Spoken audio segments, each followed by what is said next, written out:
From advertising to software as a service to data. Across all of our programs and clients, we've seen a 55 to 65% open rate. Getting brands authentically integrated into content performs better than TV advertising. Typical lifespan of an article is about 24 to 36 hours. If we're reaching out to the right person with the right message and a clear call to action, then it's just a matter of timing. Welcome to the MarTech Podcast, and I Hear Everything production. In this podcast, you'll hear the stories of world-class marketers that use technology to drive business results and achieve career success. We'll unearth the real-world experiences of some of the brightest minds in the marketing and technology space so you can learn the tools, tips, and tricks they've learned along the way. Now here's the host of the MarTech Podcast, Benjamin Shapiro. Welcome to the MarTech Podcast. I'm your host, Benjamin Shapiro, and today we're going to be discussing if people should be paying to have downloads of their podcast. Joining us is Mike Wiston, who is the CEO of mowPod, which is the largest driver of engaged subscribers and listeners to many of the most prominent newsletters and podcasts in the United States, including this podcast.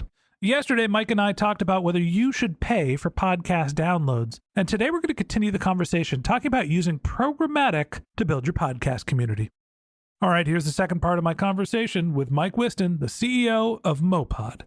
Mike, welcome back to the MarTech Podcast. Thanks. I'm super happy to be here. Excited to have you back on the show. I'm glad we were able to drag you back kicking and streaming for... Kicking and streaming, that's what we're doing. Kicking and streaming. There you go. That's the title of my next podcast. It's going to be a podcast about podcasting because we haven't gone full meta yet. Mike, we talked about whether people should buy downloads. And surprisingly, even though you run the company that sells podcast downloads, your answer was probably not, because if you don't have goals tied to why you're buying downloads, you might be throwing your money away. So let's talk a little bit about podcast growth and if there's an opportunity to use the podcast tools, the download buying tools, or some of the other assets that you've developed to use Programmatic to not necessarily just buy downloads, which can be a vanity metric, but to actually build communities, listenerships, ear holes. How do you use Programmatic and how do you use paid advertising to actually grow an audience? I can talk directly to my own podcast on this one. So this is obviously separate from mowPod, but I have the Friday Night Karaoke podcast and the Friday Night Karaoke community. And I think that's what we're talking about here, right? We're talking about how do you build communities around your podcast? Shot through the heart and you're too late. You gave Programmatic a bad name. I love it. Sorry.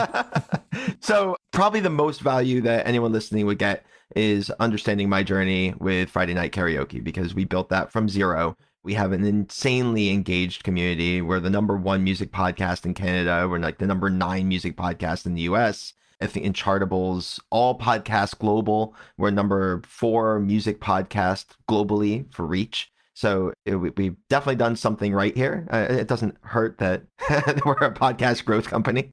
But our strategy with Friday Night Karaoke was to build a community first.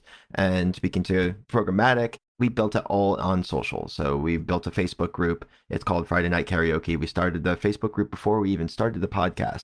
And the idea for the group was negativity free, 0 ads, 0 gimmicks, just karaoke. And we've held true to that.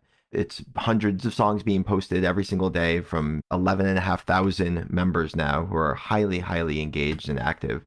And we have this direct conversation with this community. We built it through ads on Facebook. I mean, that's literally how we built the entire thing. It's the same type of programmatic targeting that we would run from mowPod on the open web.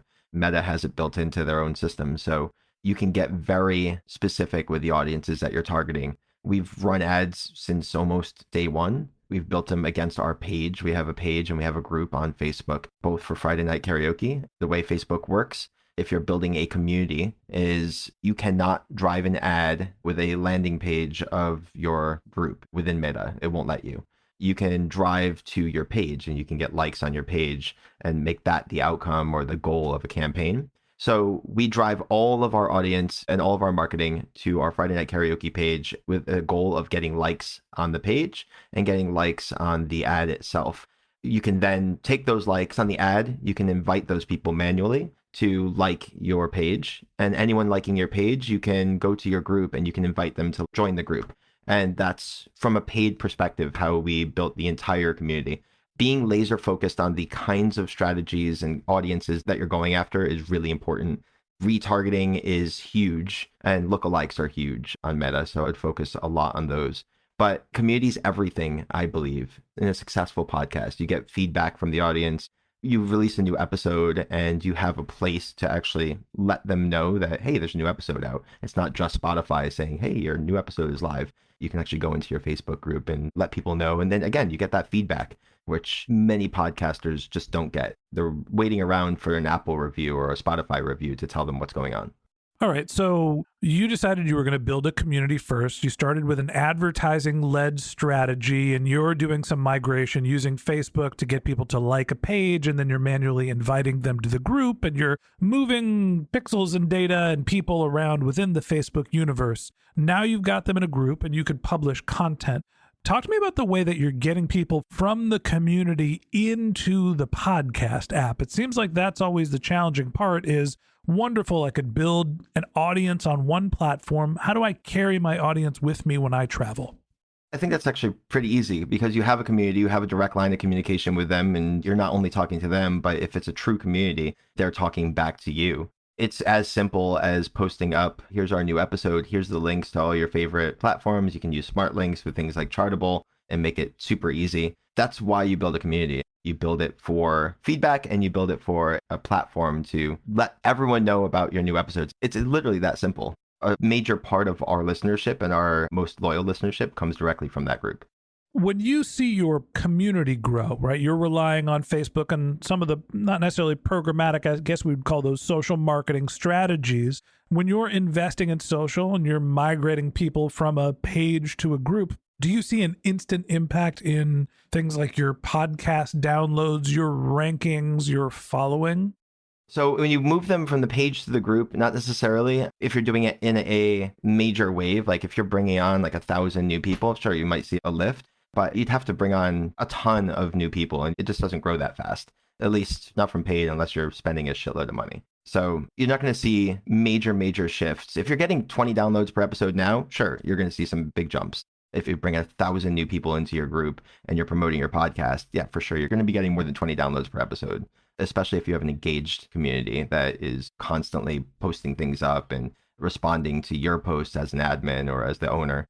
So to your question, yes, if you bring them from the page to the group and you're not getting a ton of downloads now, it's really easy to see that lift. But they're going to be listening on their favorite app. So it's really difficult to attribute that to the group. Even if you put like a Chartable smart link or something that will tell you that, yes, they clicked on the link and they went and listened in Spotify or went and listened in Apple or iHeart or wherever. I'm still not convinced that people are clicking those links to go listen. I think that they're just going into their apps and typing in Friday Night Karaoke and listening. So you've got this engaged audience on one platform and you're not necessarily seeing it convert to your podcast. Are you assuming that it is the same audience when you've been growing Friday Night Karaoke very successfully and you built this audience in Facebook? How do you know that those two groups are actually related, or are you doing separate strategies that are growing your podcast and you basically just have karaoke lovers in two different places? We have karaoke lovers in two different places, for sure. I mean, we're mowPod. Karaoke lovers all over the place. Who are we kidding? Exactly. I mean, we're obviously a growth engine for podcasts. We have 3 different products in the podcasting space with different goals. Well, we have a download product, we have a retention product, and we have an audio promo product as well. So very different goals, but we kind of run that entire gambit of whatever the goal is, we can kind of hit that. So obviously, we're running our own ads with our own systems for our own show. We know that the Facebook group works because of the feedback that we get in the group. When you post up a new episode and you're getting hundreds of comments and people have obviously listened, our podcast is actually pretty unique in that when you release episodes, typically most people are bringing on a guest. Like you brought me on to this show. And part of the strategy here always is my guest is going to use their own network and promote the episode. And it's going to help me grow my podcast. You go after guests that have good following and maybe are very active on social or have their own communities that they can now pitch your podcast to because they were a guest and they want everyone to hear them on the show. Similarly, we do that, but we feature 10 different artists in every one of our podcasts. So we have 10 different people going out and telling their grandmother and their friends from college and everybody, hey, go listen to this episode. I was featured. My song is on there. So it lets us grow a little bit more exponentially from that channel.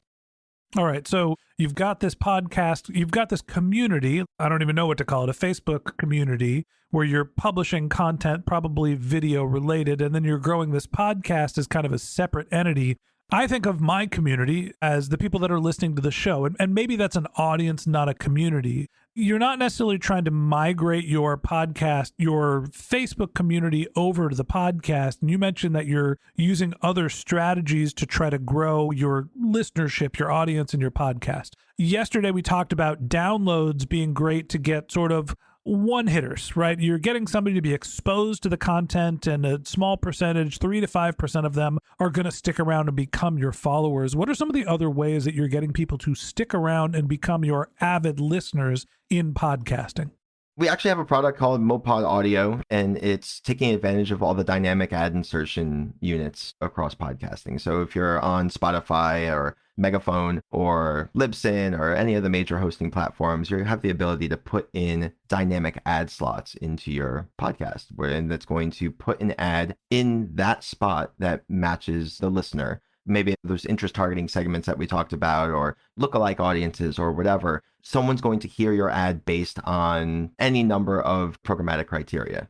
We have the ability to put ads in other podcasts or other audio properties, 30-second to 60-second promos, and ultimately drive them back to your podcast. So if you've actually run some audio ads with us in the past, so I'm sure you can speak directly to it. Run some audio ads. Mike, I was the one who asked you to go build mowPod Audio. Who are you kidding? I've run some ads.